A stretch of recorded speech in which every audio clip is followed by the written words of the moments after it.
today we're going to be reading Curious George Feeds the Animals. All right? Curious George Feeds the Animals. This is George. Are we listening? This is George. George was a good little monkey and always very curious. One day, George went to the zoo with his friend, the man in the yellow hat.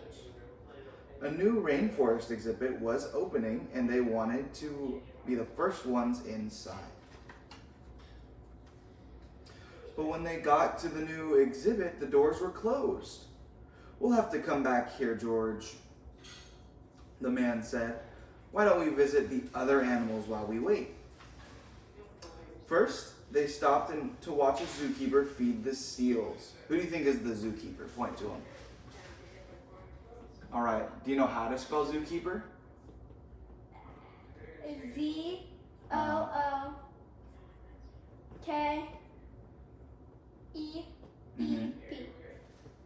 Zookeep? He's a zookeep. Zookeeper. All you have to add. K-E-E-P-E-R. Perfect. All right. When he tossed the little fish in the air, the seals jumped up to catch them. Then they barked for more. It looked like fun to feed the animals.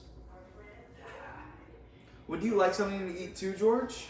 asked the man with the yellow hat, and he bought a snack for them to share. When they stopped to see the crocodile, George remembered how the zookeeper had fed fish to the seals. He was curious. Would the crocodile like something to eat too? George tossed him a treat, and the crocodile snapped it out of the air.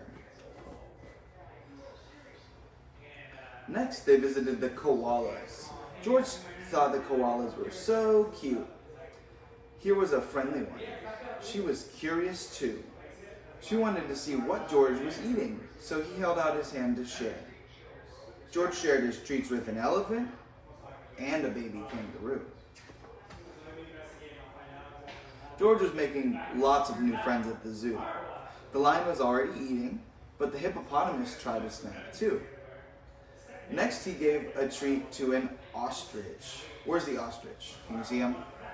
There he is. Then George saw the giraffes. What fun to feed a giraffe. Giraffes usually have their heads way up in the trees, but George could see the giraffes would be easy to feed. But as soon as he held out his hand, a zookeeper came running. He was running. The zookeeper looked angry. Why do you think he was angry? Because he was running giraffes and he's not supposed to maybe. Do you want to find out? Yeah. Was he angry with George? George didn't know. And he didn't want to stay to find out. So he slipped away. Now, you see how it says slipped? Do you think he slipped on a banana peel? No. And then just whoop? No. No. What do you think the word slipped means in this instance? Slip out of the front, you know? Yeah, it slipped out of the porch. The giraffes were happy to help. But where did George go? He was trying his best to hide, but little monkeys can't stay still for too long. When George wiggled, the zookeeper was waiting. "I see you," he said. Just then, another zookeeper hurried by. "Come quick," she yelled. Someone saw the parrot.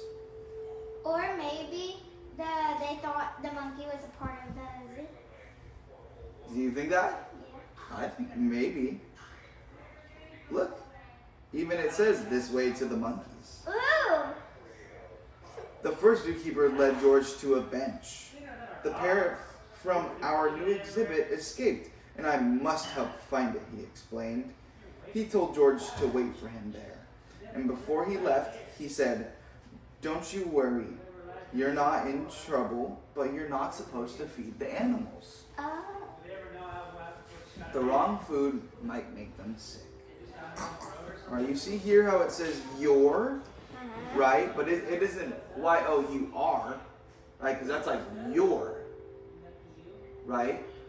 Your thing, right? It's your toy, your book. Do you know what this "your" means? Like your thing something. Your. Think about it this way. when the apostrophe is there, right, that means we're shortening something to combine it. All right, so it's your, you, are, right? So in this instance, it says, don't you know you are not supposed to feed the animals?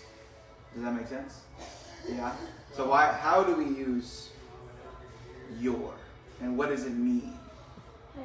What are the two words that we're combining in this term? You and are. You and are. Perfect.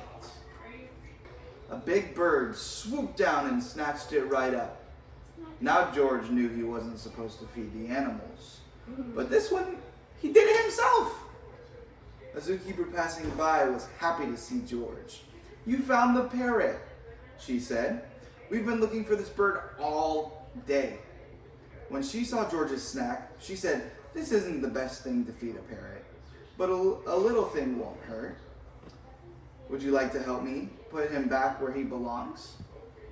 George was glad to help after all the trouble he had caused for all the zookeepers that day. There's our problem, the zookeeper said, pointing to a big hole in the netting. As the zookeepers discussed how to fix it, George had an idea. He climbed up like only a monkey can, because like you said, he's a monkey, right? Mm-hmm. He reached the hole, he tied the netting back together. Meanwhile, the first zookeeper returned. Catch that naughty monkey, he yelled. He was feeding the animals. The other zookeeper said, but that little monkey found the parrot. And look, he fixed the netting. Now we can open up the exhibit again. When George came down, all the zookeepers cheered.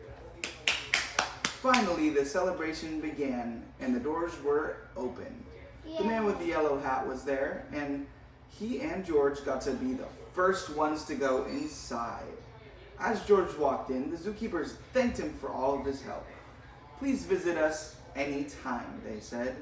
George couldn't wait to come back and see his friends, but next time he'd remember, unless you're a zookeeper, That's a tiny zoo. don't feed the animals. That's a tiny zoo. I know, it was a small zoo.